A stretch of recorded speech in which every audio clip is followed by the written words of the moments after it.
Before we move on, we also have a special guest. Some special guest diba? From Salala, exactly.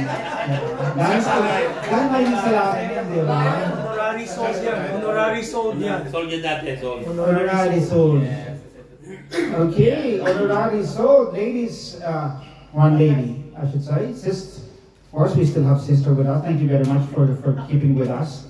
Diba? Nag-realize mo kung ginagawa namin, diba? Alright! So I'd like to call in Brother Arnold Ingles. Ganyan po. Ganyan po, pero dapat nakabahan kayo, diba? Nung nakabahan kayo, nahihiya-hiya ka eh. Diba? Yung ginawa niyo yung award, nakabahag ka pa rin. Alala ko yun, diba? Hindi mo makakalimutan, diba? Sandali lang. May award! Brother Ingles!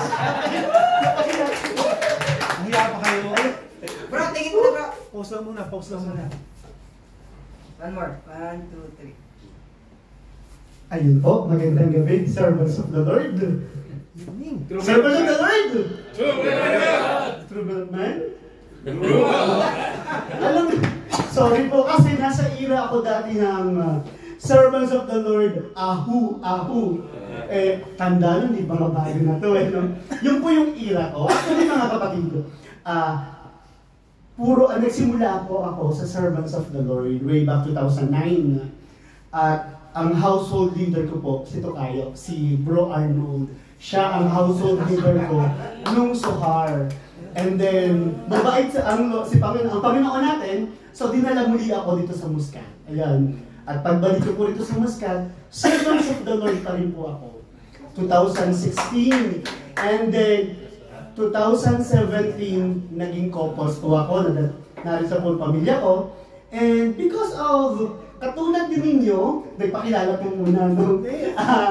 Nagkaroon din ako dumaan din ako sa spiritual dryness sa Couples for Christ, sa mga couples. Hindi kami nag-household. But because of, ang Panginoon ay sadyang mabuti, bumalik ako sa servants of the Lord, even couples ako. Ang household ko ay servants of the Lord. At ang household leader ko, syempre, si Bro Joel. And doon tayo nagsisimula.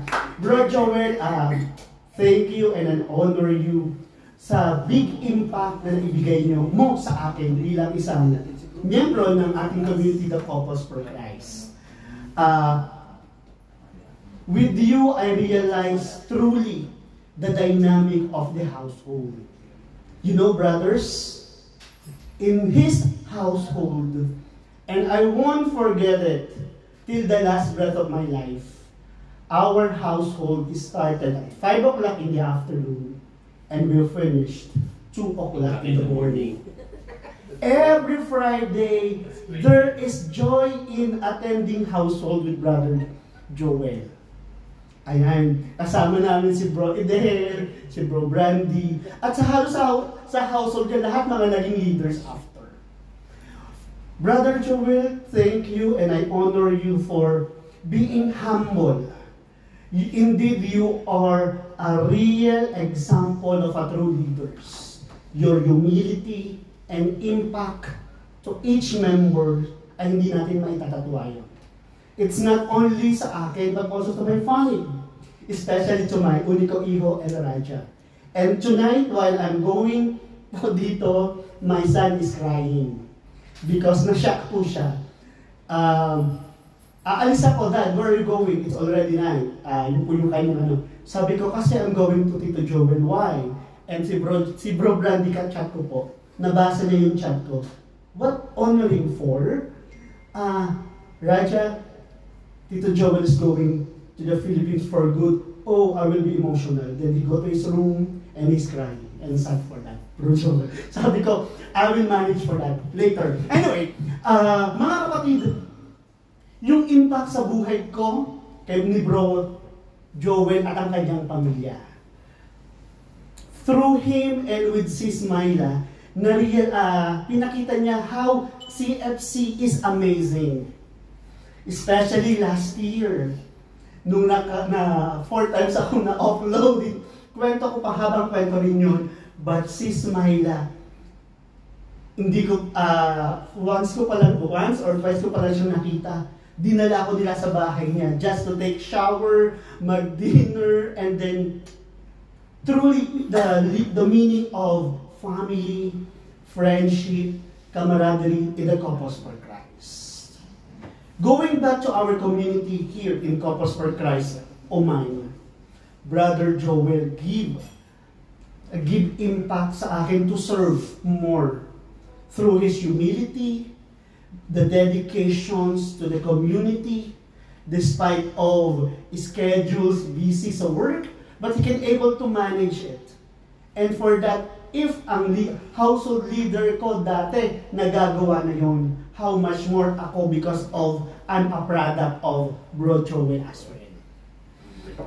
I always inculcate to our mission area, nasa Salala po, that the joy of serving in the community, the joy of having household, 5 o'clock in the afternoon to finish 2 o'clock in the morning. How come? Because we develop friendship, true brotherhood, the spirit of the Couples for Christ. That after household, we talk, dun sa ating pinag-usapan sa ating topic, aside from that, tapos na, we talk always. May continuation pa hanggang parking. After the parking, parang masarap mag-tsaa. Punta tayo dito. Nag-tsaa, kwentuhan, and then, parang masarap magsalim. Baba Salim. Punta naman sa Baba Salim until, it's already 2 o'clock in the morning. So, Bro Joel, mga kapatid, maybe you have the same experience with Bro Joel. Ganun din po ako, and I will be forever grateful that si Bro Joel ay naging bahagi din ng aking faith formation dito sa community. In the Couples for Christ.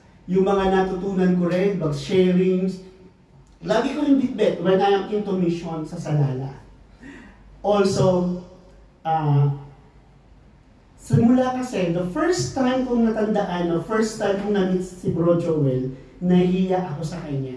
Because of, I want to integrate back sa servants of the Lord sa Bolingan. First time ko siyang na-meet. It's a fellowship of the servants of the Lord. And then, ito pala yung Brother Joel. Tapos, doon daw ako sa kanya daw ako kasama ng household. And then, the Kunafa nights namin ng servants of the Lord, ng household namin sa Kurum. So, always Kunafa, and then kung saan masarap kumain, we will go together. And even sa Alquer, bibili lang ng isda, magpapaihaw, and the likes. So, also, he understand your feelings. Because, I told him, one-on-one namin dati, that hindi ako marunong mag-sharing like this. Being a leader, I know kapag may mga conference, kapag may mga GA, we have a sharer profile. And since if alam ko na yung profile na itutugma sa akin as a leader, inilalayo ko. One time, Brother Joel asked me if I can be a sharer. Sanabi ko sa kanya, iyan yung aking water, hindi ko kaya. And he understand, hindi niya ako pinilit. But ngayon, eto, nakita ko sa inyo, nag-share na. Because in time, talaga naman darating at darating, that time that we can be a sharer. To testify kung gaano kadakila ang ating Panginoon. And with my experience with Bro Joel and Sis Myla in the Philippines, I can testify how CFC, Couples for Christ, ay sabi nga, #amazing Couples for Christ. And for that, may God be praised. Once again, thank you, Bro Joel. Hindi man tayo makita sa Manila, I know, Quezon Province, makikita tayo. Maraming salamat. And thank you then, servants of the Lord, for welcoming me. Hindi po. Pusang servants of the Lord. Thank you, bro. Thank you very much. Thank you so much for your time.